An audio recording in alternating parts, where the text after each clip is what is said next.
Welcome back to the Webby O'Neill channel. Toxic dressing rooms, lack of standards and no unity.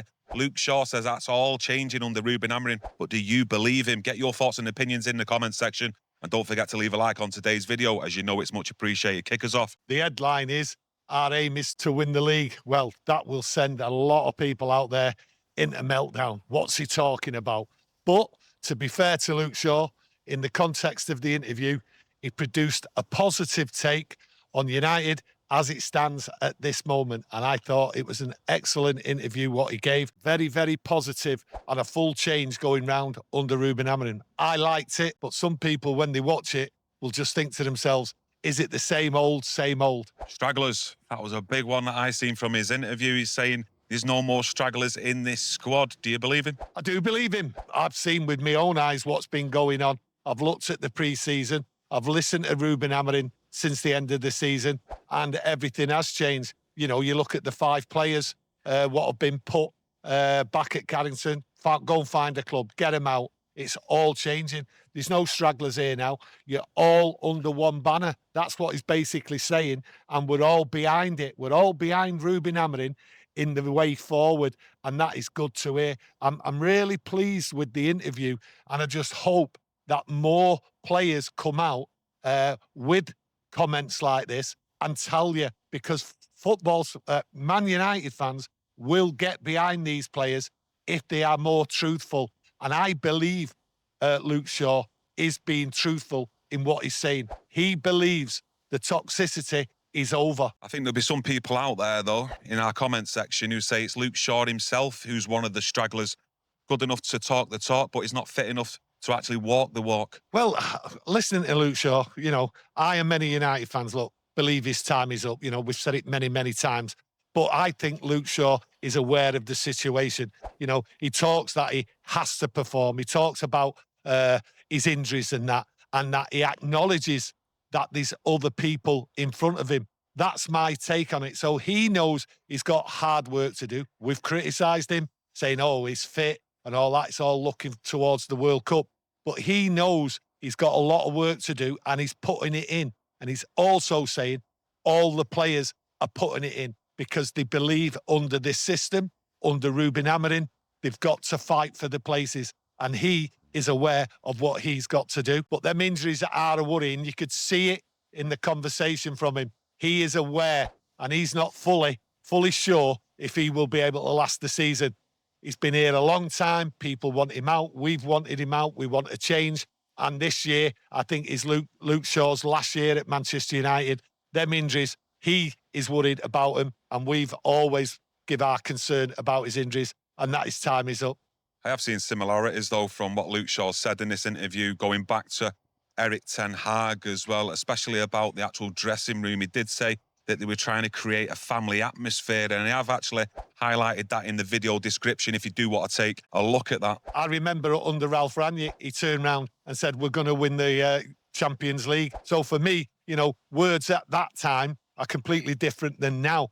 I see some change in the squad, in Luke Shaw, and in what he's saying. The group is together. That's what he's talking about. And I see it with my own eyes. I've said it. I've said it on the videos. I've said the players seem to be happy. They seem to be working together. There seems to be a mood change. He's reiterating that, and they're all together. And I believe that. And some people might think I'm an absolute fool in believing what any of these players say. But I'll tell you what, the more these players come out with comments and descriptions of what's going on, what's gone on in the past, I think United fans will get behind these players if they're more truthful, because I believe it's truthful. Words are words. I've seen plenty of them, heard them all over the last few years, and it's not actually then resulted in seeing better performances on the pitch. And a lot of Man United fans, including myself out there, we want to see that from the first game against Arsenal. Oh, yeah, without a doubt, we want to see that. He talks about being fully behind Ruben Amorim in what he's doing with the culture and everything, and also with the football.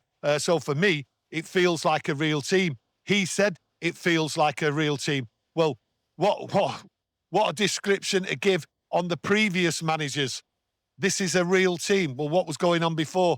He talks about the toxicity, how it was. Doesn't fully go into it, but he's just giving you an insight into what was going on in the past. And that's what we want more of from these players, an insight into what has really happened for Man United to go from there down to there. We need explanations, and he's coming out with it. Especially the negative atmosphere, the toxicity, what's probably down to laziness, egos, or just pure bad attitude, and they're trying to get some sort of family bond there. Will that actually turn up into better results, better performances this season? Let's wait and see. But I think it's good to highlight some positivity for once in the summer transfer window from an actual player there, and one of the most experienced in that squad. Yeah, well, he's one of the most experienced, and he does highlight the toxicity in there. And we all know that anyway. He's not telling us something we don't know. But he's being positive towards the start of the season. He believes our aim is to win the league. He believes that is how it should be. And I agree with him on that subject. That's how you should start as a player. And that's why he's talking about the players are together. They're all ready to fight for this club, for the manager, and also to prove all the doubters wrong. And the doubters will come in. I mean, that headline itself will bring everybody in to turn around and criticise Man United. How dare you even think of trying to think you can win the league? You finished 15th. He says it was disappointing. The facts are there. We was 15, but he knows the challenges, and all the players, according to him, and he himself, are up for the challenge. That's what I want to see on a pre-season. Also, I do think we need a plan. You know, no matter what walk of life you're walking in, you need a plan. Otherwise, you're just spinning around in circles. But I don't think Luke Shaw should be getting hammered if you don't agree with his comments on winning the Premier League. That's come from the very top in Omar Barada and has filtered all the way down to the other guys in the background, including the manager of that plan to win the Premier League as well by 2028, Omar Barada's Project 150. Well, when you look at it, he talks about no stragglers. Well, you can't have stragglers, right? This is a change. And I don't think there's any stragglers. I think the deadwood has been cleared out now. And all these players, if they weren't on board, they would have quickly been found out. So those what are on board are out. So going forward, they're together, the group's together, and they have to be together. But as fans, we will see that, especially like in the game against Bournemouth. They've got to step it up. And then step it up again against Everton. And then they've got the home friendly game. And then they've got the start of the league against Arsenal. We will see that pretty quickly. So words, as Kieron has said, they can be meaningless. They can just be hot air or anything like that. But from Luke Shaw, I look at what he's saying. I hear what he's saying. And I believe it because I've seen a different change. People have criticised me saying, well, how can you see that? This is the same players and all that. But I see a different attitude, the way they are together. And he talks about it, they are together. Looks more of a bond, maybe a cohesion there, but we need to, again, see that on the pitch. Yeah. Every players, every game make mistakes on the pitch, but you want to see then the teammates digging them out, helping them out, and vice versa around the pitch. I don't think we've seen a lot of that over recent years where players do make mistakes and they just look for the next player to try and correct their own mistake and dig them out of the crap. But I'd just like to thank you all for joining us today. I thought we'd do a bit of a brief overview on Luke Shaw's interview and really what you think about that. Get in the comment section below. We will be back straight after the Man United versus Bournemouth game with a match reaction. So if you're still awake, you're watching it, come and join us. Or if not, come and join us at the earliest convenience tomorrow. Thank you. Thank you all and take care. See you soon. Bye.